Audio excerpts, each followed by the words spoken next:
아유, 안녕하세요. 시간이 다 됐네요. 한 분밖에 안 계시네. 뭐, 그래도, 시험 기간이구나. 그렇죠. 저희는 언젠가요, 시험이? 요번 주 일요일이요? 우리 성적 추리 왜 이렇게 빨리 하라 그러지? 14일, 12일까지 하라고. 바로 처리를 해야 되나 보네. 그렇군요. 알겠습니다. 그러면 저희 녹화해서 또 올릴 테니까 오늘 저번에 들어오시는데 따로 뭐 얘기 드리기가 뭐랄까 이 말씀하시는 것들이 다들 주제가 없으니까 조금 힘들어 하셔가지고 오늘은 세네 저번에 세 곡까지 했더라고요. 그래서 남아있는 자료가 있어가지고 마지막으로 한번 이렇게 좀 진행을 좀 하도록 하겠습니다. 길게는 하지 않고 이제 한 분씩 들어오네요. 어, 여기 자료를 중심으로 해가지고 예, 진행을 하도록 하겠습니다. 요 자료는 두 분, 예, 사부님 두 분 들으셨는데요. 오붓하게 저희 네 명이서 하겠습니다. 그 자료실에 지금 이거 올라가 있죠. 파일 제목이 세네 버전 2.2인데 혹시 그거로 올라가 있는지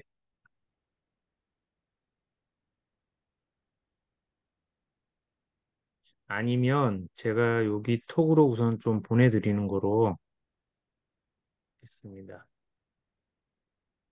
지금 올라가 있죠? 그렇게. 예, 안녕하세요.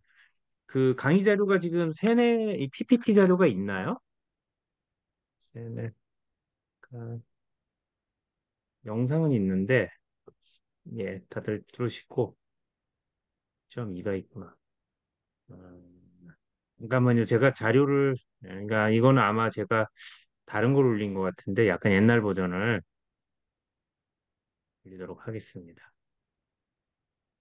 그래서 새로 들어오셨으니까 저희 시험이라 바쁘셔가지고 올라와 있나요? 2.2로 예, 올라와 있으면 그러면은 그냥 바로 진행해도 되겠네요.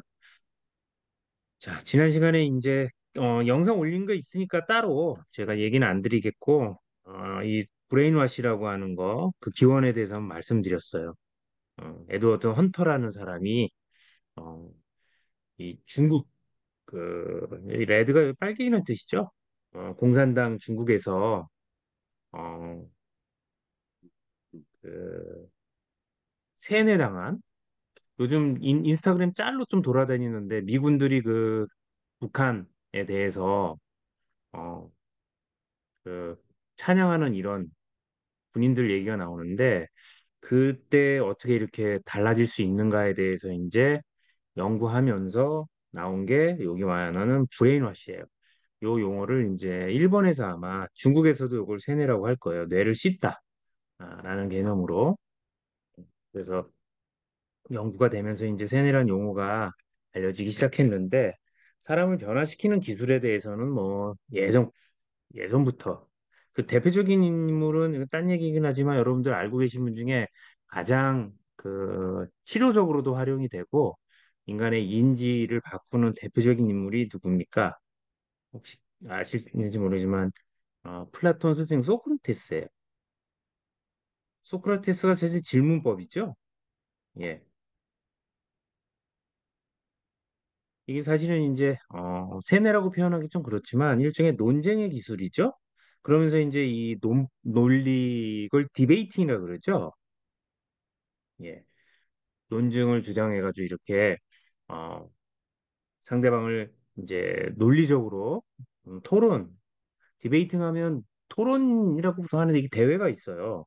일종의 이제 논쟁인데 요게 이제 인지적인 기법으로 돼서 소피스트라고 하는 철학자들 예. 그래서 또 디베이팅의 기술들이 있어요. 그것도 상대방의 논리들을 갖다가 이제 까부수는데 소피스트들이 한국에 많죠? 예.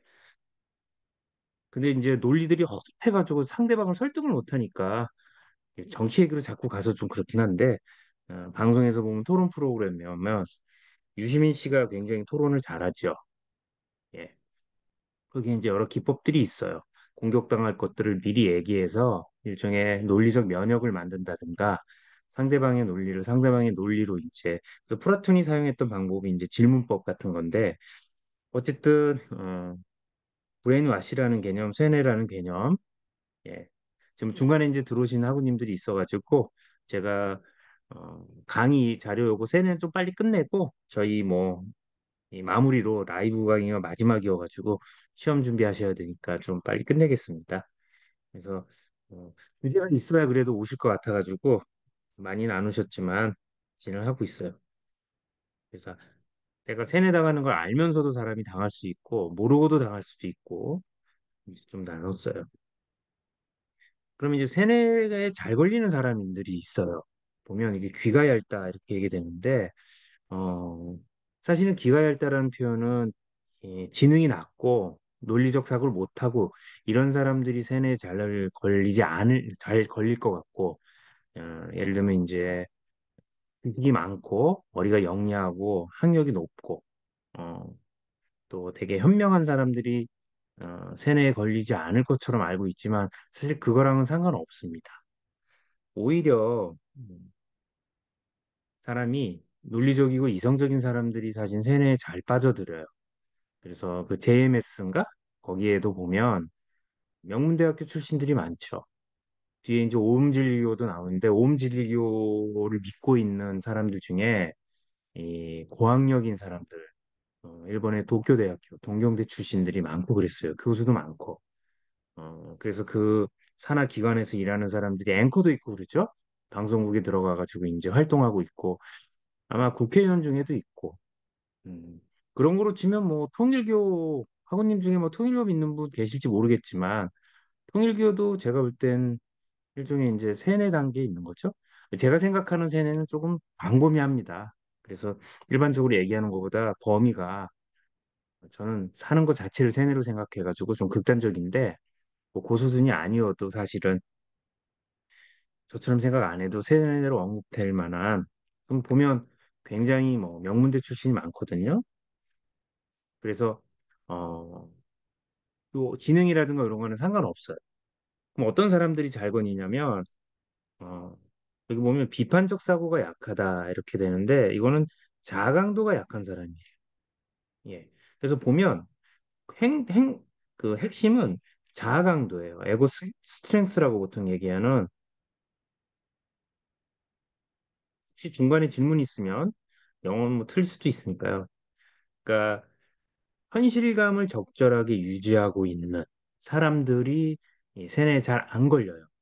그럼 거꾸로 얘기하면 세뇌에 잘 걸리는 사람들 혹은 세뇌에 잘 걸리는 상태가 있어요. 그게 자아의 경계가 약한 사람들, 자아의 상실이, 그러니까 자아가 약한 사람들이에요. 그런데 자아가 강한 사람도 자아를 약하게 만들 수 있어요. 그러니까 쉽게 얘기하면 정신적인 어, 약점을 갖게 되는 경우가 있죠. 예. 여기 이제 우리가 어, 이게 약간 종교적으로 얘기하면 고난을 경험할 때 사람들이 약해지거든요.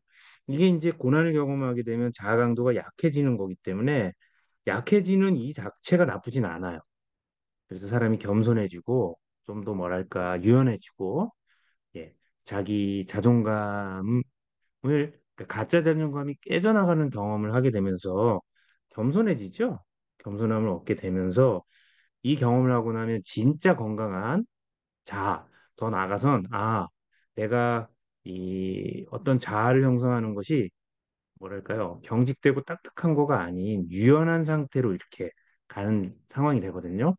그러다가 이제 이 고난을 통해 가지고 이렇게 막 영성적 경험을 하거나 깨달음을 얻거나 이런 걸 하게 되는데 이런 사람들이 그 상태를 놔둬야 되는데 그 약함을 지켜줘야 되는데 그거를 이용하는 사람들이 있어요. 이게 이제 세뇌를 하고 있는 소위 말하는 이제 교주나 이런 사기꾼들이죠. 쉽게 얘기하면.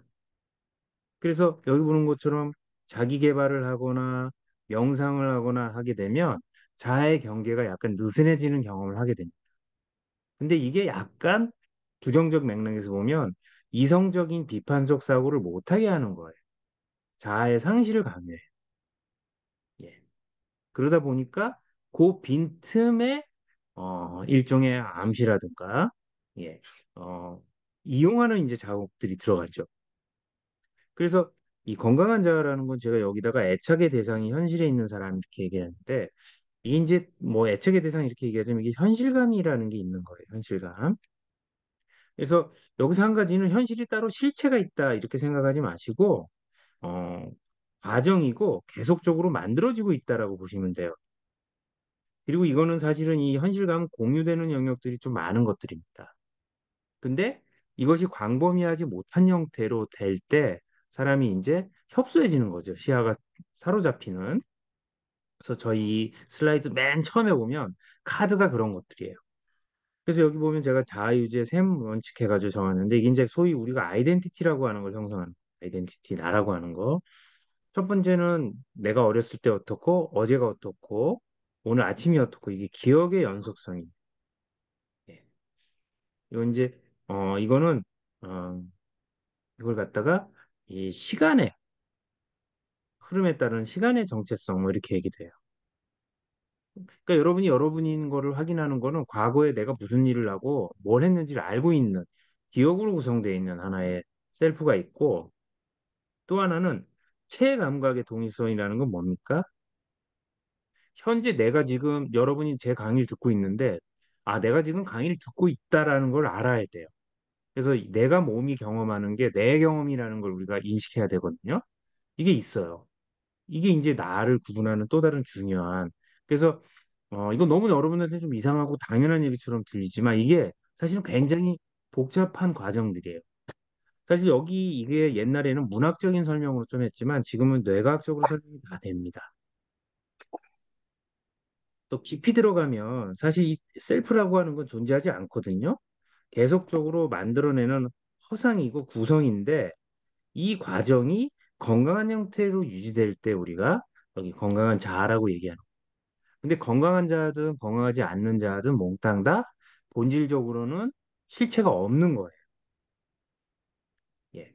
뇌에서 만들어내는 가상의 이건데, 그러니까 좀 이렇게 비유하면 그렇지만 허약한 형태의 불완전한 형태의 가짜인 자아가 있다면 건강하고 견고하고 현실감을 가지는 가짜의 또 자아가 있다 이렇게 또 말할 수 있어요. 이러면 여러분들 머리가 이제 터지실 것 같은데, 예. 그래서 이 체감감 동일성이라는 거, 내 몸이 내 몸이라는 걸 인식하는 거. 그래서 요거는 제가 깊게 들어가지는 않겠고 책을 자꾸 소개시켜 드리는데 나를 잃어버린 사람들이라는 책이 있어요.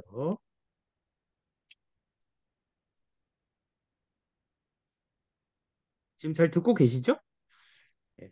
여기 보면 우리가 요이 인도 과학자가 쓴 뇌과학자가 쓰는데 이 셀프가 어떤 건지를 예, 이 일곱 가지 종류의 뇌에 문제가 있는 환자분들을 대상으로 이렇게 분류하면서 예, 이야기한 게 있는데 거기에 하나만 나오면 신체 절단 애호증을 가지고 있는 사람들이 있어요. 미친 거죠?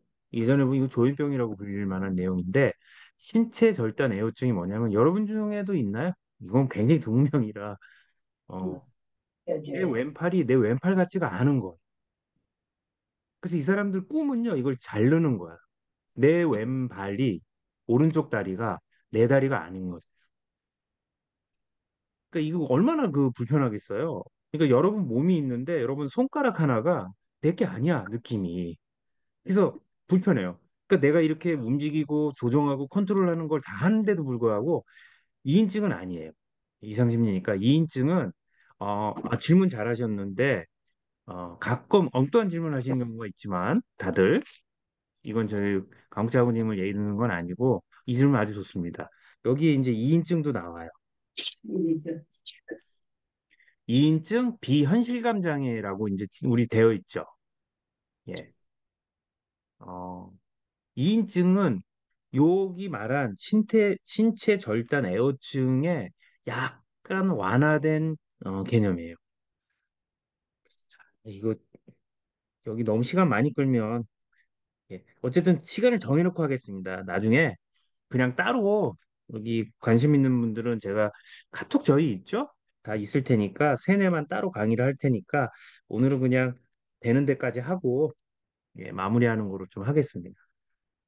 섬유비라는 데가 있는데 뇌에 과학자들이 여기에 아까 말한 2인칭 가진 사람, 비현실 장애인 분들, 신체 절단 애호증, 그다음에 조현병, 어, 이런 병들이 공통적으로 나타나는 게 보니까 나의 신체 감각이 내 감각 같지가 않은 거예요. 근데 이제 2인증 같은 경우에는 어, 의식이 있어요. 그런데 이 의식이 내가 경험하는 게 내가 경험하는 것 같지가 않은 느낌인 거예요. 그다음에 이제 해리 증상도. 그래서 뇌에서는 요 섬유에 관련된 영역들이다. 그래서 우리가 종교적으로 트랜스라는 경험을 하거나 예를 들면 기독교식으로 하면 하나님을 만나거나 부처님식으로 하면 우주와 하나 되고 열반을 경험하고 나를 잃어버리는 경험을 하는 경험이 이 섬엽 쪽에 간질이 있는 환자들이 비슷한 경험을 한다라. 그러면서 이제 이 쫓아가는 개념이에요. 그래서 다시 돌아서 보면 신체 절단 애호증은 그래서 이 사람들 꿈은 팔을 잘라내는 거예요. 그래서 요게 이제 넌픽션 소설 같아가지고 내용이 보면 이런 수술을 함부로 못 하잖아요. 그 의사들이 그렇게 해주면 안 되잖아요. 근데 의사 중에 이런 병을 앓고 있는 사람이 그 고통을 아니까 시술을 하는 사람이 있다 그래요. 태국에 있다 그럽니다. 그래서 면접 인터뷰 굉장히 정밀하게 하고 이렇게 해서 이게 무슨 자해나 이런 보험 이런 게 아닌 진짜로 신체 절단 내 몸이 같지 않는 특히 특정 팔 이런 데가 절단을 해줘요. 그리고 수술받은 많은 사람들이 되게 만족감을 표현한다. 그러면 이게 왜 이런 일이 생기느냐? 내 뇌에서 나라고 하는 이 경험이 내 신체 경험이고 이게 나야라고 하는 경험을 확인하는 이런 과정들에 문제가 있어서 나타난다는 거예요. 근데 요게 지금 제가 요 섭렵의 문제, 기질적인 요소로 설명을 하지만 사실은 어, 자극을 통해 가지고 의식적인 자극들, 무의식적인 자극들, 무의식이라면 참 별로 잘 안 쓰는데 이런 신체 자극이 됐든 정신적 자극이 됐든 자극을 활용해서 혹은 심각한 형태의 외상 경험을 통해서 이 체감각이 무너질 수 있는 경험을 할 수 있다라는 거. 예. 그래서 요거는 뭐예요? 기억이라고 하는 거에 메모리 셀프예요. 이 내가 경험한 나는 이런 기억을 가지고 있어라고 하는 이게 있어야 되고 그다음에 내 몸의 경험이 나야라는 게 있어야 되고 인식의 주체는 뭐예요? 내가 이런 경험을 현재 하고 있다라는 걸 스스로가 인식하고 있어야 돼요. 이거 굉장히 지금 어려운 내용입니다. 이게 철학적인 내용도 들어요. 그러니까 이게 나는 무엇이냐라고 하는 이런 이 불교적인 질문에 대해서 뇌과학에서 이제 하는 거예요.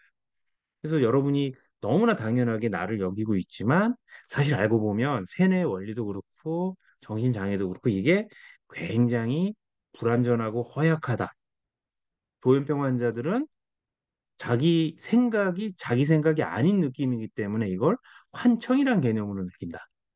내 몸에서 경험하는 경험이 내 경험이 아닌 것처럼 느끼기 때문에 환촉, 내가 눈으로 보는 것이 인위적으로 뇌에서 만들어지는 경험을 하기 때문에 자기가 우리가 인간은 헛걸음살 보는데 이게 내 것이 아니라는 인식이 없기 때문에 현실을 경험한다.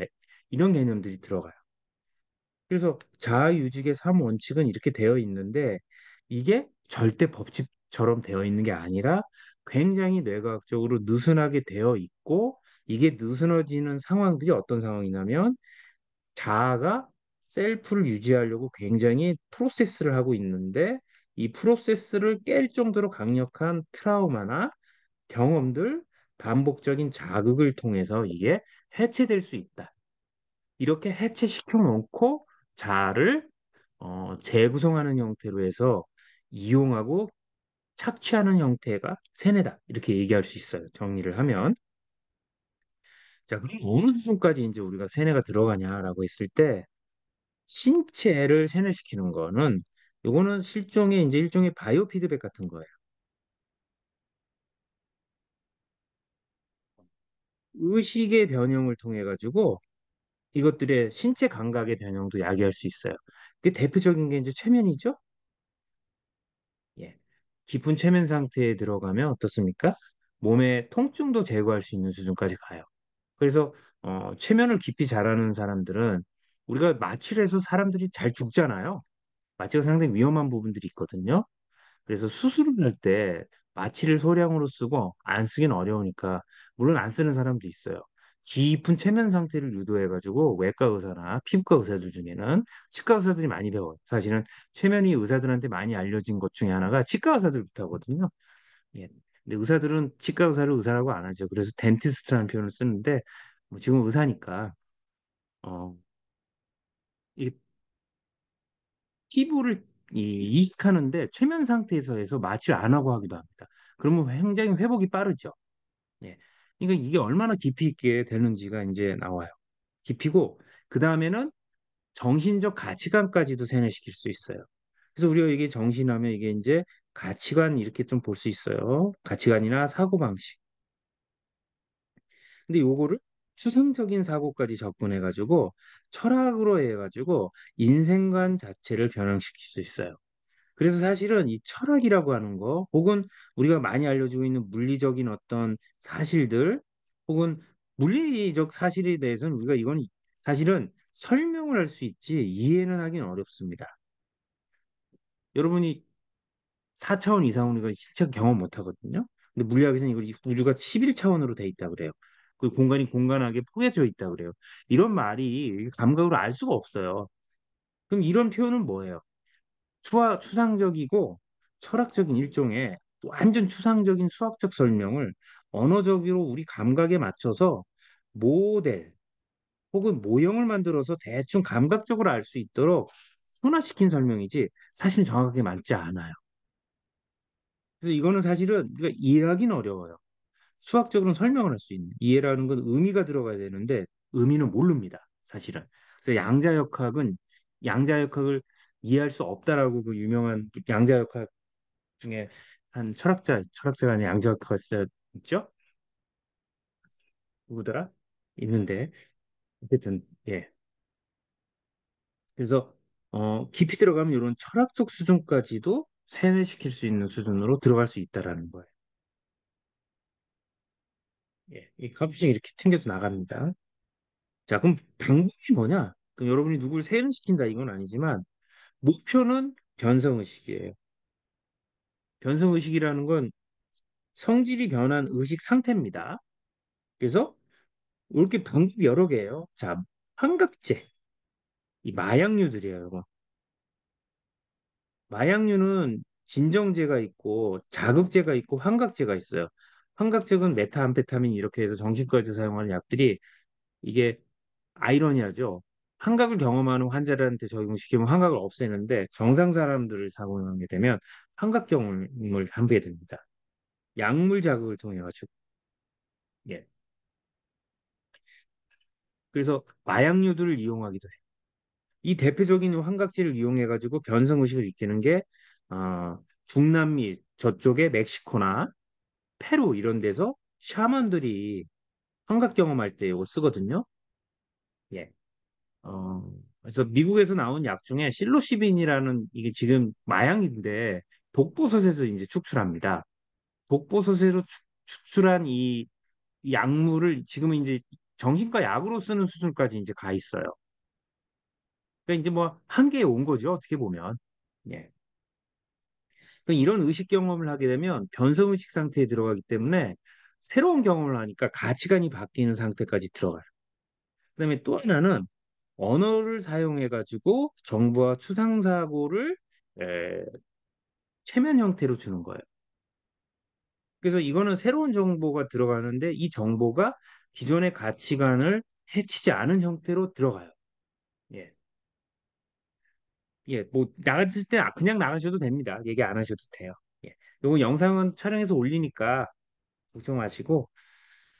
그래서 여러분들이 지금 제 얘기를 듣고 있는 것도 사실은 여러분이 알고 있는 지식으로부터 다른 지식이 이제 들어오기 때문에 이것도 일종의 나쁘게 표현하면 세뇌일 수 있어요. 다만 교육이라고 하는 거와 세뇌라고 하는 거는 사실 크게 차이는 없지만 교육은 일종의 어 뭐랄까요? 이 교육을 받고 있다라는 걸 인식시키는 형태의 이런 것들이 이제 주어져요. 그래서 이걸 공부를 하다 보면 여러분들이 은연중에 어, 사람을 세뇌시키고 있는 건지 아니면 정말로 이게 교육을 하고 있는지에 대한 이 경계들이 굉장히 모호해지는 거를 느끼시는 경우들도 있습니다. 그 다음에 여기 보면 이제 육체적으로 심한 운동이라든가 과호흡이라든가 호흡을 가쁘게 해도요, 의식의 변형 상태가 들어가요. 이건 굉장히 체험이라는 게 주어지기 때문에 강렬한 경험이에요. 일상에서 경험해보지 못하는 의식 상태를 경험하기 때문에 이 자체가 굉장히 신비하게 여깁니다. 그래서 인간 정신한테 들어가가지고 어떤 가치관을 심거나, 그렇죠? 어떤 철학, 인생관 이런 걸 구성하면서 소위 말하는 평범함을 벗어날 때 그때 사실은 비정상적인 게 되는 거예요. 이게 종교적인 형태로 올 때 굉장히 강력한 형태로 작동하기 때문에 상식을 벗어나는 행위들을 쉽게 할 수 있습니다. 일베들도 사실 그런 모습이거든요. 예. 아, 이게 역사적으로 많아요. 그래서 이건 무슨 마크인지 아시겠습니까? 오음진리교예요, 오음진리.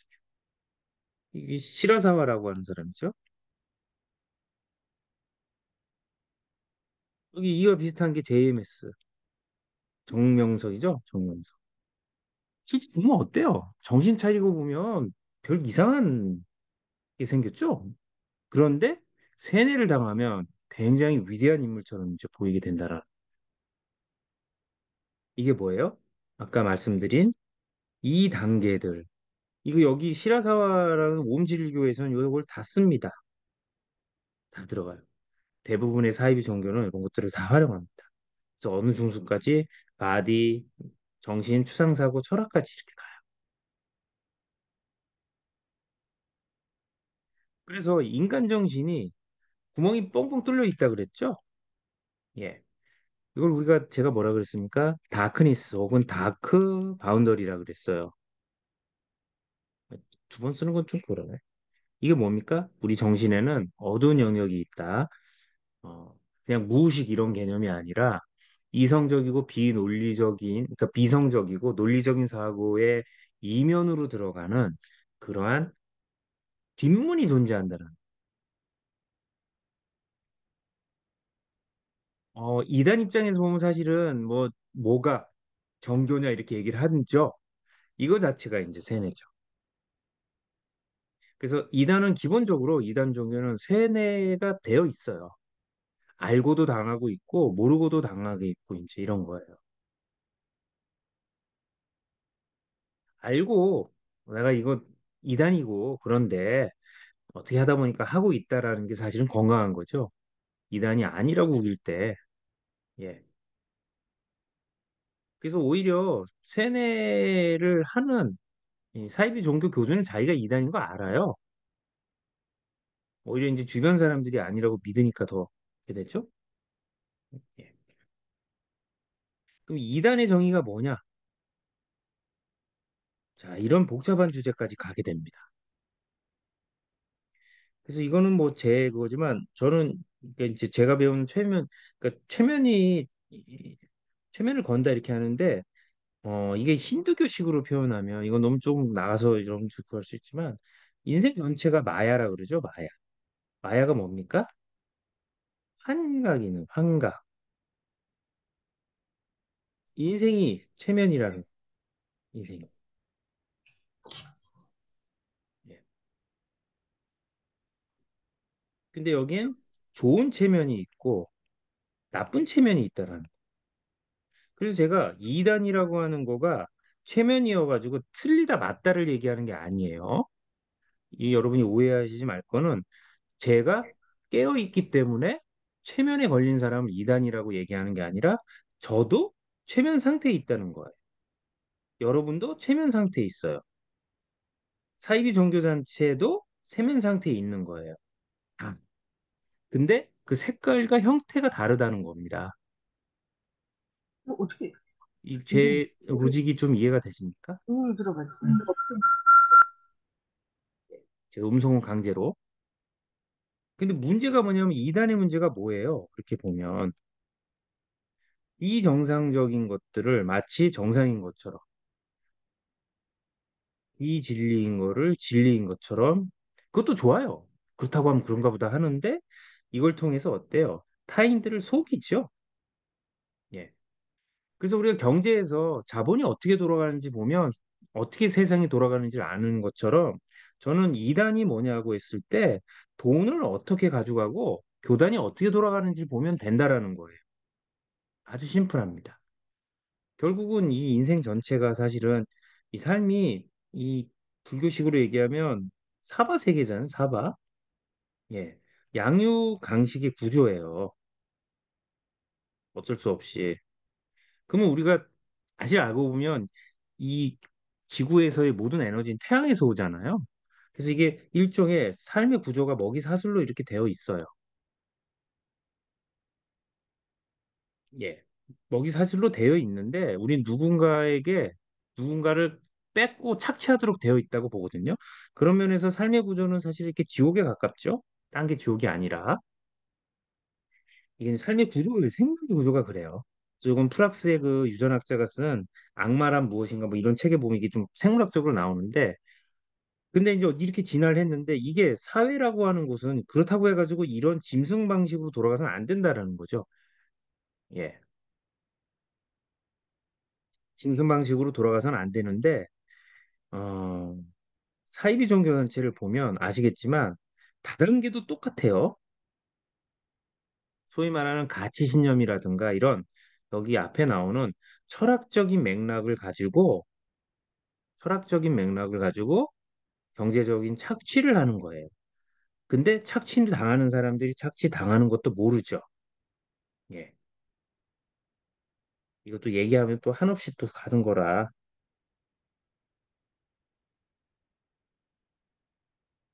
제가 여기 잘 그 말씀을 많이 안 드렸지만 여기 보면 깊이라고 할 때 이 바디가 있잖아요.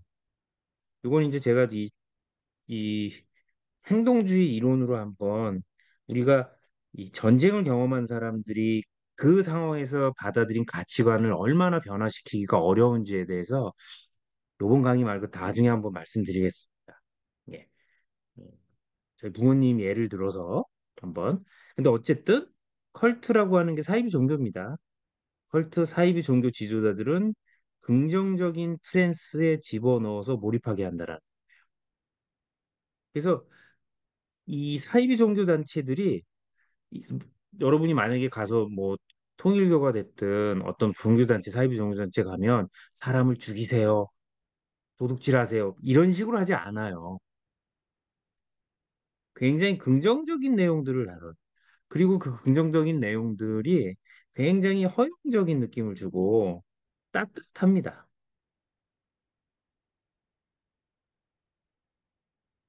그래서 개구리 잡는 거랑 똑같아요. 서서히 대표갑니다. 그러면서 그 사람이 가지고 있는 사고방식과 가치관을 바꿔가요. 예. 그래서 여기 보면 카리스마 있는 지도자라고 하는 것은 사실은 인위적으로 만들어진 개념이죠. 권위라고 하는 거가 외부에서 주어진 구조로 나타나는 형태로 되어 있어요.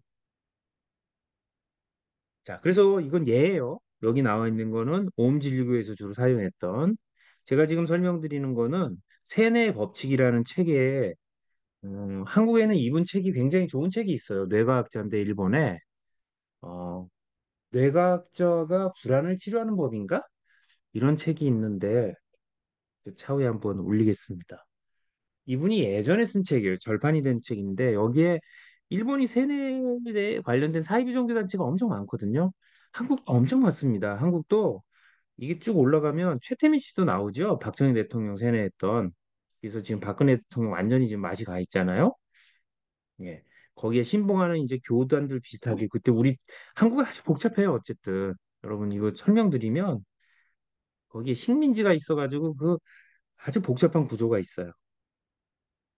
공산주의 지금 말씀하셨지만 빨갱이에 관련된 이런 사상이랑 어, 자본주의, 미군, 일본 세력 중국 막 이런 게 뒤섞여가지고 아주 그냥 천년 전쟁이에요, 사실은. 거슬러 올라가면 그냥 음모론 같은 얘기입니다. 자, 어쨌든 그 출전이 거기다라는 거. 그래서 세뇌 단계가 어떻게 되냐면 첫 번째가 이제 우리가 미신이 있죠. 관습이 있어요. 우리 이거는 가치관이에요. 어떤 사회에 있어가지고 누구나 다 있어요. 야구 선수도 있고 있습니다. 요게 신체적인 체감각 경험과도 결합시키는 거예요.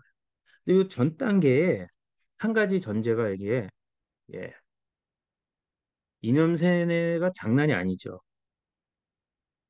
북한 보세요. 태어나자마자 이렇게 하니까 그거는 자, 그게 뭐냐면 이 교육이라는 이름으로 가진 이제 세뇌인데 이거는 밖에 나와서 보기 전엔 파악하기 어려워요. 그 사회 안에서는. 우리는 사유를 할 때 추상사고를 할 수 있는 존재가 아니기 때문에 몸으로 경험한 걸 가지고 그래서 저희 어머님이나 아버님은 6.25 세대거든요. 전쟁 세대이기 때문에 그때 생존을 앞두고 경험한 이 공포와 그거에 관련된 분노, 좌절감, 두려움, 공격성 이것이 상징적으로 나타나는 게 어, 일종의 정치적 이념이기 때문에 이거 못 바꿉니다. 바꿀 수 있는 방법은 하나 있어요. 제가 동등한 수준으로 어, 불안한 상황을 만들면 세뇌가 가능합니다. 그래서 사실은 이제 이게 신체에 저장시키는 게 제일 강력한데 어쨌든 요 1단계 이전에 0단계가 있는데 여긴 안 나와 있지만 이게 뭐냐면요. 자아의 경계가 모호해지는 경험을 해야 돼요. 아까 건강하지 못한 자아가 돼야 되는 게 있어요. 그게 어떤 거냐면 고난이라 그랬죠. 사랑하는 사람을 잃어버리거나 경제적으로 굉장히 힘들거나 굉장히 고통스러운 비슷해요. 같다고 볼 수 있습니다. 세뇌와 가스는 물론 세뇌란 표현은 굉장히 강력한 형태로 마인드 컨트롤하는 건데 가스라이팅은 그보다는 좀 약하죠. 예, 방법은 똑같아요. 사실 알고 보면 세뇌 중에 우회적이고 은유적으로 이렇게 접근해 가는 게 가스라이팅이에요. 사이비 종교단체에서 아까 얘기했지만 요 긍정 트랜스가 사실 가스라이팅이에요. 여러분을 욕하고 화내는 사람에 대해서 얘기하는 걸 받아들입니까? 안 받아들이죠? 근데 여러분들한테 잘해주는 사람의 얘기는 어때요? 들어줘야 되는 것 같은 거가 생기는 거예요. 그게 가스라이팅이에요. 그래서 우리가 사실은 제가 비폭력 대화라는 책을 보라고 말씀드리는 거가 얼마나 많이 우리가 우리의 생각이 옳다고 상대방한테 강요하는지를 알면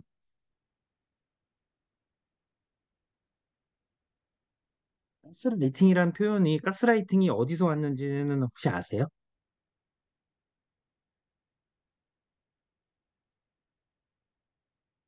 가스라이팅이 가스불이에요. 가스 이 스탠드예요, 스탠드. 가로등 이렇게 켜놓는. 예. 아유, 오늘 할 얘기가 너무 많이 이거 맞습니다. 예, 저 알고 계시네요. 그거예요. 채플린 감독이 만든. 거기 보면은 그 사람을 거의 미치게 만들죠. 저도 보진 않고 내용만 읽어본 거라. 그래서 오델로 하죠, 오델로. 그 섹스피어 작품 맞죠? 오델로에 보면 그 의처증 생기잖아요. 의처증을 생기게 하는 신화가 있죠. 그래서 잠재의식에 슬슬 하나씩 정보를 줘가지고 마치 그런 쪽으로 가는 거예요.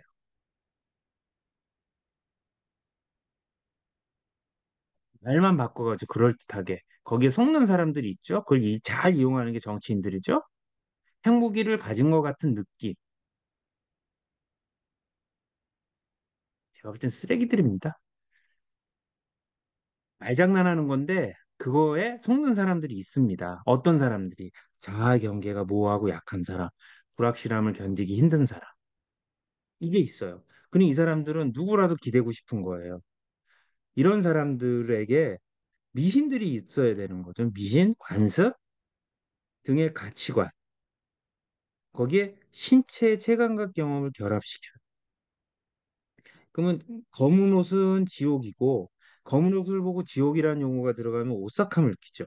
그래서 인간한테는 이렇게 여기 호메오스타시스라고 하는데 고정적 조건화의 개념으로 들어가는 본능적인 자극에 대한 반응 관계들이 있어요. 이게 언어와 연관된 것들이 있어요. 아주 하등의 감각 단어들, 예를 들면 어머니, 모성애라든가 이런 거, 죽음, 성적인 내용 이런 것들은 예, 굉장히 밀접한 관련들이 있어요. 그래서 굉장히 고통스러운 상황을 경험하는 사람이 누군가 자기에게 이게 좋은 건지 나쁜지도 모르고 도움을 주게 되면 우린 그 사람에 대해서 상당히 어떻습니까? 의지하게 되죠. 그러면서 우리가 가지고 있는 미신과 가치관, 관습이 이런 것들을 매칭을 시켜가지고 신체 감각과 결합시켜요. 이게 가장 강력합니다, 사실은. 예. 그래서 보통은 이런 걸 차단하기 위해서, 그러니까 이런 걸 하기 위해서 어떻게 해요? 수련회라든가 이런 캠프 같은 걸 가요. 외부 자극을 끊고 새로운 상태, 포맷에 들어갈 때. 이 사실은 요 1단계, 2단계도 여러분들한테 이해가 가지 않는 부분도 있어요. 이게 굉장히 강력한 형태여서. 그러면서 여기서 보면 임장감을 강화한다 그러죠. 이 임장감이라고 하는 거는 정신적인 세계의 경험이에요. 명상에 깊이 들어가 있을 때나 트랜스 상태에 있거나 어, 찬송가를 막 부르면서 반복적 자극이 주어질 때 의식의 변형이 일어나요. 그리고 그때 어, 열반의 세계, 하느님의 세계 이런 식의 평상시의 의식 상태를 벗어나는 세계에 대한 가능성의 세계의 경험을 강화시키기 위해서 자극을 예, 변형시키는 경험을 하게 되는데 이게 같은 자극을 전혀 다르게 보기 시작해요. 그래서 혐오스러운 행위에 해당되는 거가 혐오스럽지 않게 되고 짜여진 생활이 아닌 형태 경험하게 됩니다. 그래서 우리가 그 달라이 라마가 이런 걸 굉장히 잘한다고 하는데 그 불교에서 얘기하는 천축국이죠? 천축국 맞나? 도설천. 도설천이 불교인가? 도설천은 도교인가요? 그 불교의 천국이 있죠? 도설천 말고 있는데. 그래서 그 명상을 하거나 이런 상태 일반화는 이제 열반이고 열반 말고 도설천일 거예요. 그 천국 같은 데가 있어요. 불교에 보면 특히 이제 밀교 쪽에. 그래서 명상을 하고 있으면 신도들이 이렇게 명상을 쫙 하고 있으면 달라이 라마가 이렇게 쫙 가면서 양 미간을 살짝 건드리면 거기 갔다 옵니다. 도설천을 갔다 온다고 해요.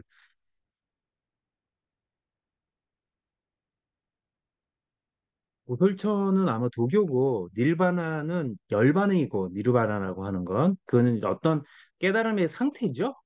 예, 열반에 들었다는 건 지금 말하는 건 그 불교의 그 천축국은 인도고 있는데 어쨌든 이따 생각나면 극락 말고 있어요. 그게 표현 극락은 맞아요. 극락인데 그 나라가 있어요. 그 예, 극락에 있는 생각이 나요. 어쨌든 그 거길 갔다 오는 경험을 한다고 합니다. 피안도 철학적인 개념이고 그거 말고 우리가 어,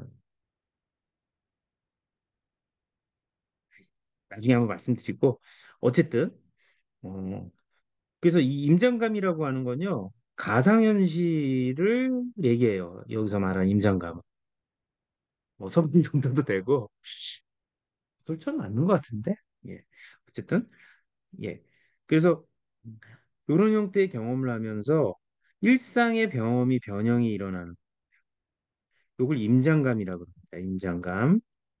그래서 이게 뭐냐면, 제가 여러분들한테 이제 최면을 건다고 했을 때, 제주도에 보면 그 유명한 코발트빛의 바다가 있죠? 이렇게 얘기하면 여러분 이제 머릿속에서 제주도에 가셨던 분들은 그 바다가 이미지들이 이렇게 떠올라요. 근데 이게 일종의 제 얘기를 듣고 있다라는 현재 감각을 유지하면서 그 이미지를 떠올리잖아요.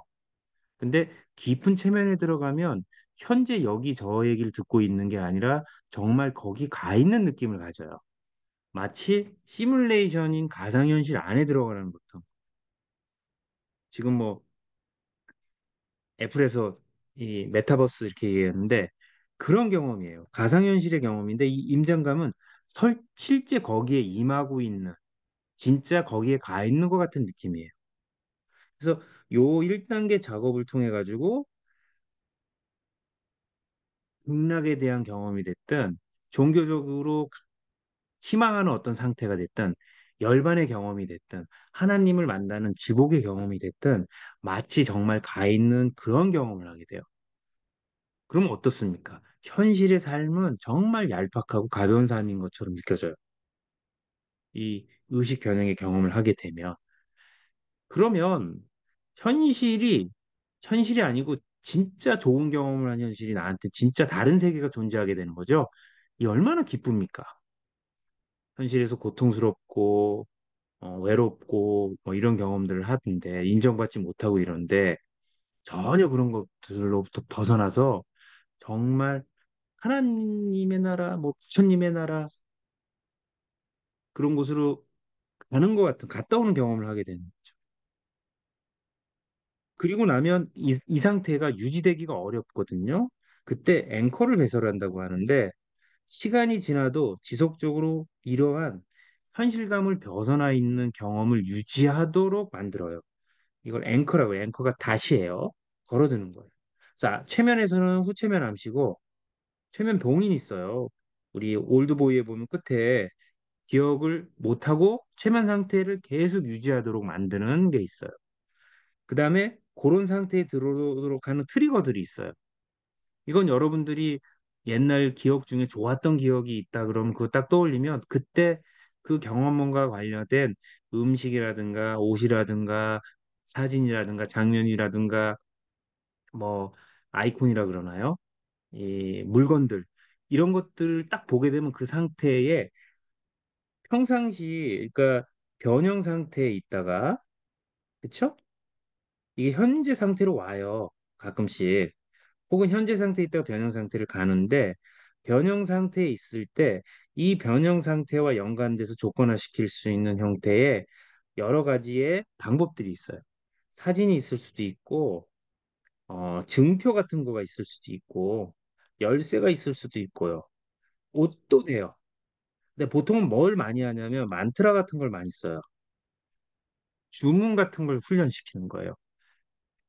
그래서 불교식으로 하면 연불, 관세음보살, 관세음보살, 그다음에 연불 외에는 음악들 이런 거 혹은 기독교식의 이제 세뇌라고 한다면 기독교가 세뇌가 아니라 그걸 이용하는 기독교를 이용하는 세뇌에서는 성경의 찬송가라든가 이런 음악들을 반복적으로 매칭을 시킵니다. 그래서 현재에 있다가도 요런 자극을 받으면 이 상태로 가는 거예요. 임장감을 경험한. 이거를 굉장히 강력하게 반복적으로 하게 되고 간혹 뭘 써요? 여기다가 약을 쓰는 거예요. 다른 세계의 경험에. 그리고 나면 어떻습니까? 영원한 변석 의식이 돼요. 이 사람은 우리가 공통적으로 살고 있는 의식 상태의 경험이 아닌 현실감이 부재한 영원한 체면 상태에 들어가서 이것도 사실은 약간 이상적인 얘기예요. 이게 세뇌가 완성된다고 이제 보는 이 정도면 어느 정도 됩니까? 목숨을 내놓는 수준까지 가게 되죠. 그랬는데 이게 이런 세뇌에 의한 방식 말고 우연하게 일어나는 경우가 있어요. 이걸 다크 바운더리를 경험한다 그래요. 벌써 48분이네. 어떤 거냐? 이 일상에서 경험하지 못한 어떤 특이한 의식 상태의 경험을 강렬하게 할 수도 있고 가볍게도 할 수 있어요. 그럼 그걸 한번 경험하고 나오면 어떤 게 돼요? 자꾸 추구하게 됩니다. 이럴 때 요 경험을 통해서 요 세 가지 형태의 현실적인 일을 하게 되는 경우들이 있다라는 거예요. 다 그렇진 않지만 첫 번째가 심리 치료하는 사람, 임상가, 저 같은 사람이에요. 그래서 이 사람들은 보면 지식에 대한 욕구와 더불어 이타주의적인 요소들이 있어요. 그래서 정신분석이나 이렇게 보면 왜 우리는 치료자가 되느냐, 정신분석가가 되느냐, 임상가가 되느냐 했을 때 트라우마에 대한 경험이 있다고 봐요. 이걸 고치려고 하는 마음이 있다라는. 사실 자기가 고치기 위해서 공부를 하는 건데 이거 남을 돕는 거로 가는. 이건 사실은 사회에서 이제 받아들일 만한 건강한 거죠.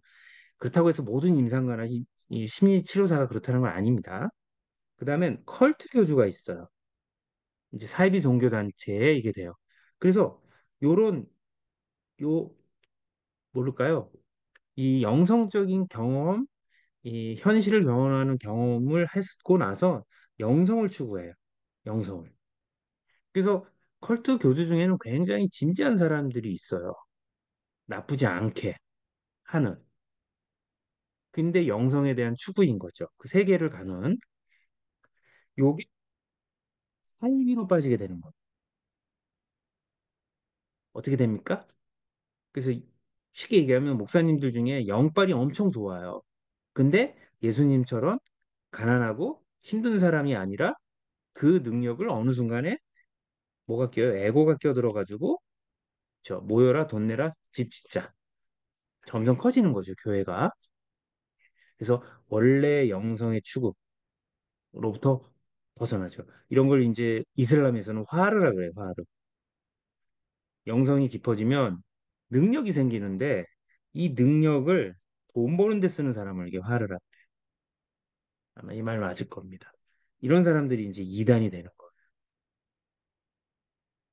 그렇게 되면 누가 붙어요? 마가 끼죠. 그걸 이제 신봉하는, 그걸 빨아먹는.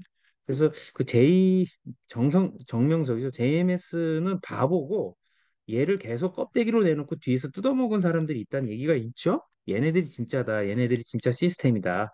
얘기를 합니다.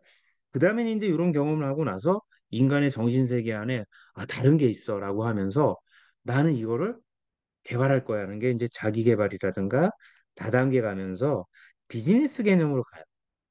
요게 이제 심리학과 결합해서 힐링 산업이 돼요. 더 나은 나, 자기 개발이라는 거로 이제 가는 거죠. 이게 가치가 좋고 나쁘고가 아니라 이런 현실적인 패턴들이 있다라는 걸 이제 말씀드리는 겁니다. 그럼 세뇌는 여기서도 다 작용할 수 있다라는 거예요. 이랬을 때 이제 세대의 방법을 좀 더 구체적으로 보면 여기 보면 요거 말고도 많이 있습니다. 감각을 박탈하는 거 이건 심리학에서 찾아낸 겁니다. 잠깐만요.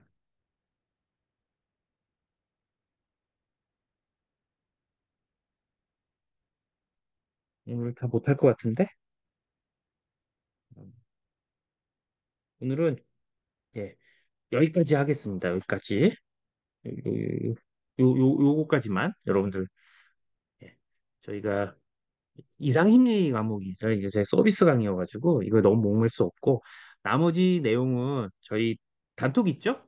이상심리 거기에 공지 올릴 테니까 그때 듣는 거로 요거까지만 좀 설명드리고 예 죄송해요. 너무 이게 예, 시간이 여러분들 이제 시험 공부가 더 중요하니까 요것만 할게요. 감각을 박탈하게 되면 어떻습니까? 시간에 대한 개념이라든가 공간에 대한 개념이나 이런 것들이 모호해져요. 그러면서 현실감이 붕괴됩니다. 예, 현실감이 붕괴가 돼요. 그래서 여러분이 이제 고문을 하는 거가 실제 신체적 고통을 주는 것보다 사실은 정말 힘든 게 너무 감각을 주지 않는 거예요. 이때 의식이 무너지기 시작해요. 그래서 제가 한번 말씀드렸는지 모르지만 중공군들이 미군들을 갖다가 세뇌시킬 때, 예, 세뇌시킬 때 어떻게 하냐면 아무 자국이 없는 방에다 두고 의자랑 침대만 있는, 심지어는 침대가 없는 경우도 있고 탁자나 그리고 24시간 내내 형광등 불을 켜놔요. 그러면 이게 시간의 감각이 이제 없어지기 시작해요. 우리 뇌는 외부의 규칙적인 자극을 통해서 현실감을 유지하는데 시간이 이제 무너져요. 이렇게 되면 또 어떻게 무너지냐면 이제 밥을 줘요. 밥을 주는데 어떤 식으로 주냐면 하루 세 끼잖아요. 아침 9시면 12시, 6시 이렇게 되는데 9시에 주고 나서 밤낮을 구분이 안 가니까 불이 켜져 있으니까 2시간쯤 지나고 또 한 끼를 줍니다. 그 다음에 10시간쯤 지나서 한 끼를 주고 그래요.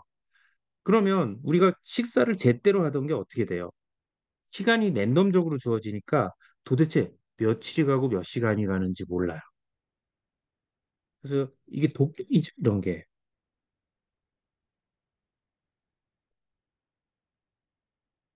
그래서 이렇게 시간 감각, 그다음에 공간에 대한 감각, 자극이 하나도 없으니까 그럼 뇌가 여기 감각 박달을 통해서 자극이 외부에서 들어지지 않으면 뇌가 뇌 스스로의 자극을 찾아가요. 그러면서 뭘 경험하냐면 환각을 경험해요. 현실과 비현실 구분이 안 가는 거예요. 이럴 때 주어지는 메시지들은 걸러지지 않고 이렇게 들어가게 돼요.